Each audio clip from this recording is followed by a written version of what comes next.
Hey, what's going on, guys? Welcome back to Retro Game Hunters. This is Justin, and today we're going to be taking a look at the M.O.D.E. I finally got one. Got it from Terraonion.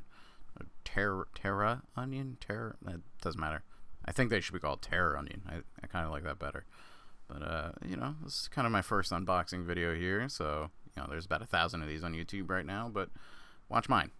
I don't have any specific reason why, because I have a cat. Yeah, there's the cat. And that's Owena. Owena, say hi. Alright, thank you.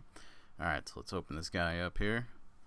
Let's see what we have. Alright, we have a nice piece of paper. It's a very, very nice piece of paper. It's one of my favorite pieces.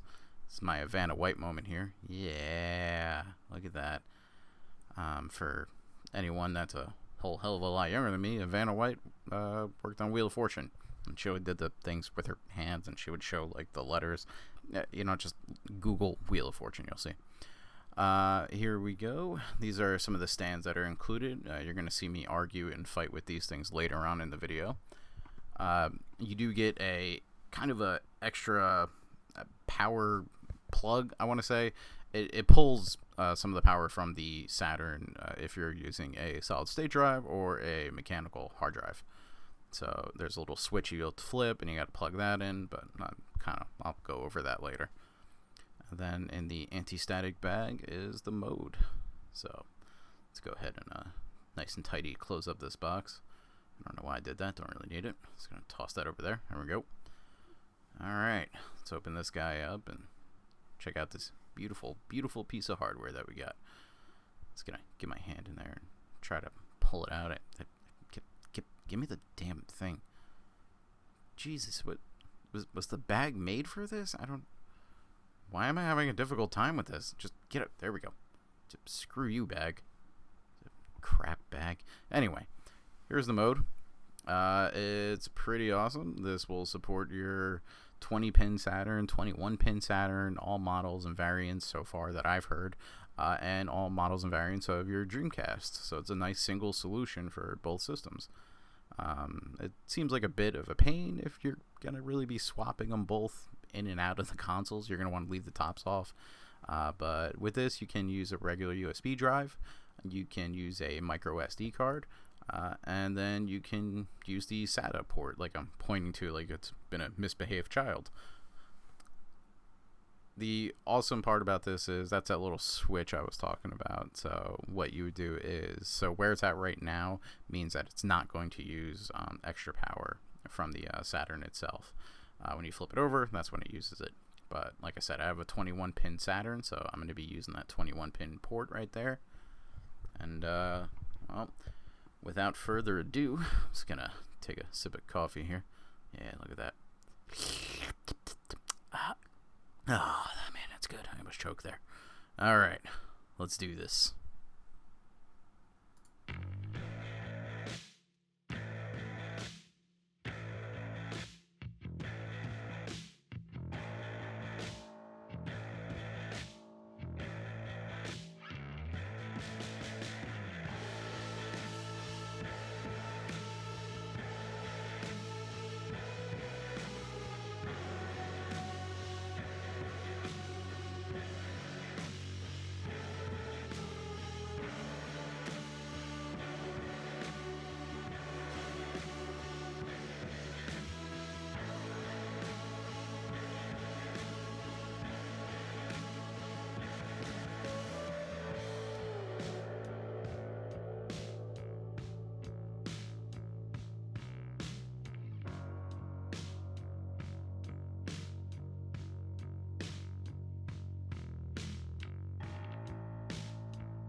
So as you can see at this point, these are these red and black wires I was telling you about, and so I have a 5-pin connector to the PSU here.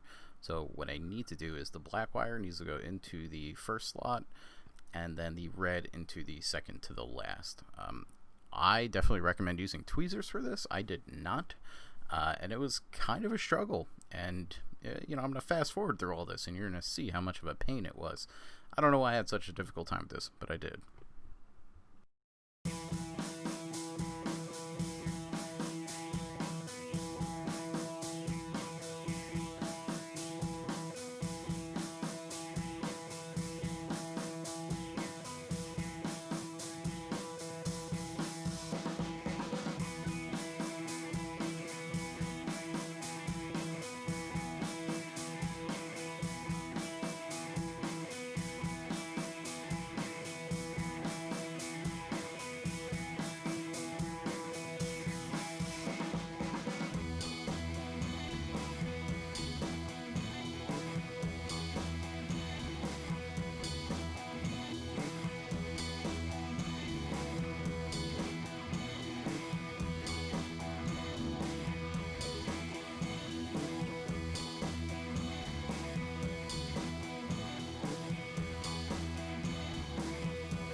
One thing I do want to note, coming up, you're going to see me kind of putting the games onto a hard drive.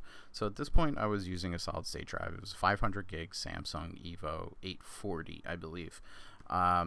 It didn't work. That was plugged into the SATA port. I tried putting in a USB enclosure, plugging in the USB. It would load one game, and then I would restart it, and it would not work again. It's super weird. I had, the power was plugged in correctly. The switch was turned on for the external power. It just would not work. So I did end up using an SD for now. I'm going to take a look at some other hard drives and figure out what's going on there.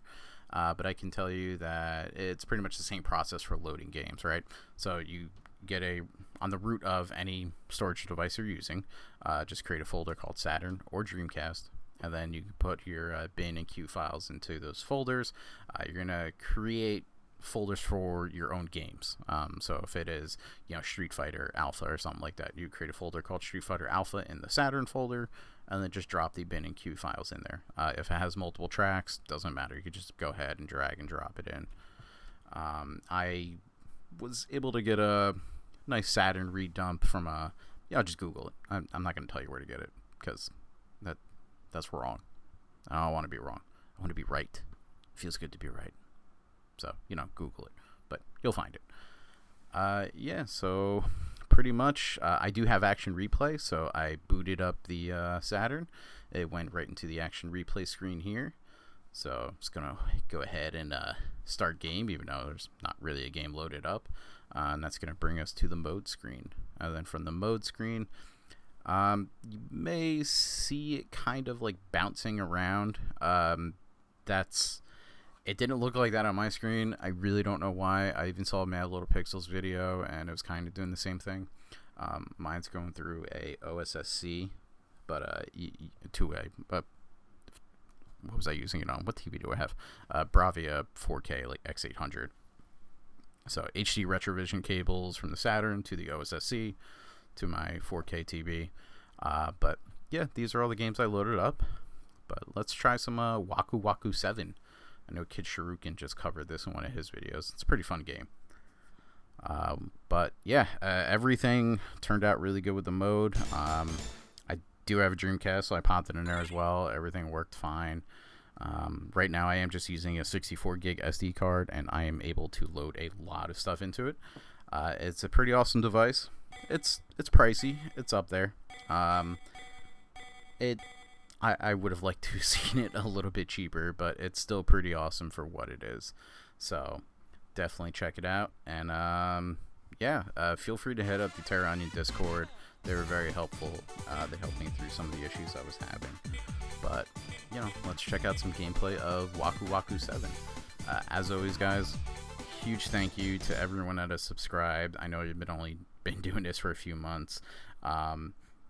We are going to go out soon to start looking at some stores and stuff and start, doing some hunting for games, as the channel is called. It's just going to have masks on. We want to get out there, and we're not sure when all this stuff is going to stop. Hopefully soon, but who knows. In the meantime, let's just try to have fun, be respectful, and enjoy some classic games, right? That's what this is about. So, as always, thank you so much for watching. Don't forget, the second we hit 100 subscribers, we're going to be giving away one of the Retrobit wireless SEGA Saturn controllers. So be sure to subscribe, like, comment, all that stuff. Ask us some questions, and then I'll put another video out of doing the prize giveaway and everything. Alright, thanks guys. Take care. Peace.